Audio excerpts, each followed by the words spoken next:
BJP ক্ষমতায় এলেই বদলে যাবে বাংলার নাম। অভিনব দাবি নিতিন নবীনের। নয়া নামের ঘোষণাও করলেন তিনি। হঠাৎ কেন এমন দাবি করলেন বিজেপির সর্বভারতীয় সভাপতি? কোন নাম রাখা হবে? এই দিনের জনসভায় আর কি বললেন তিনি, শুনে নিন তার সম্পূর্ণ বক্তৃতা। পশ্চিমবঙ্গ নিয়ে বেশ সিরিয়াস বিজেপি, আর তা বেশ স্পষ্ট বোঝা যায় বাংলার প্রতি তাদের নেওয়া পদক্ষেপগুলিতে। যদিও ইতিমধ্যে সেই দলের তরফে পরিবর্তন যাত্রা কর্মসূচি শুরু হয়েছে বাংলাতে বদল ঘটানোর স্বার্থে। পাশাপাশি অনেক শীর্ষ নেতাও এর সুবাদে বাংলাতে পা রাখছেন। কিন্তু এইসবের থেকেও বর্তমানে রাজনৈতিক মহলে শোরগোল ফেলে দিয়েছে বিজেপির সর্বভারতীয় সভাপতি নিতিন নবীনের বেশ কিছু মন্তব্য, যা শুনে কার্যত হতবাক হয়েছেন কূটনৈতিক মহলের অনেকেই। আর সবথেকে বেশি অবাক হয়েছেন সকলে তার গলায় জয় শ্রীরাম নয়, বরং বক্তব্যের শুরু থেকে শেষ পর্যন্ত জয় মা কালী শোনা গেল। কি বলছেন নিতিন নবীন? সোমবার উত্তর দিনাজপুরের ইসলামপুরে সভা করতে এসে নিতিন নবীন দাবি করেন বাংলার সঙ্গে প্রতারণা করা হচ্ছে, আর সেই কারণেই বিধানসভা নির্বাচনে বদল আনা ভীষণ জরুরি।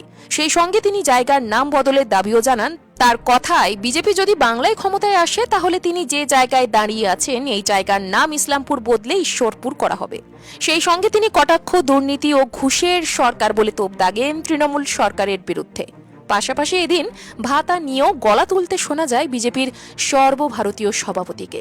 এখানেই নিজের বক্তব্য শেষ না করে নিতিন নবীন তৃণমূল সরকারকে বিদ্ধ করে সকলের উদ্দেশ্যে বলেন, রাজ্যের বর্তমান শাসক দল বঙ্কিমচন্দ্র চট্টোপাধ্যায়কেও যথাযথ সম্মান দেয়নি, তাহলে সাধারণ মানুষকে কি গুরুত্ব দেবে? তাই তার দাবি, রাজ্যে ডাবল ইঞ্জিন সরকার গঠন হলে বাংলা হয়ে উঠবে সোনার বাংলা। সেই সঙ্গে নারী নিরাপত্তা ও চাকরি বাড়বে বলেও দাবি করেছেন তিনি। তবে এসবের মধ্যে সবথেকে বেশি গুরুত্ব তিনি ইসলামপুর বদলে ঈশ্বরপুর করার ক্ষেত্রেই দিয়েছেন। না, ইসলামপুরের নাম বদলের ঘটনায় প্রথম নয়, এর আগেও এই প্রসঙ্গ উঠতে দেখা গেছিল বিজেপি নেতা মন্ত্রীদের গলায়। উল্লেখ্য, এদিন শুধু একটি বিষয় নিয়েই যে সভায় কথা হয়েছে এমনটা কিন্তু নয়। এসআইআর আর অনুপ্রবেশকারী ইস্যুর মতন মুখরোচক বিষয়কেও এদিন উল্লেখ করতে ভোলেননি বিজেপির সর্বভারতীয় সভাপতি।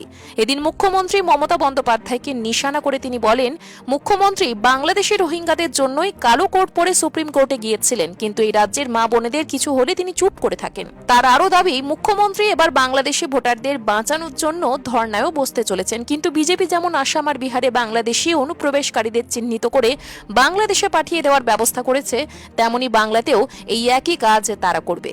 প্রসঙ্গত, গত 18 জুলাই মহারাষ্ট্র সরকারের তরফে শামলি জেলার ইসলামপুরকে ঈশ্বরপুর করা হবে বলে ঘোষণা করা হয়েছিল।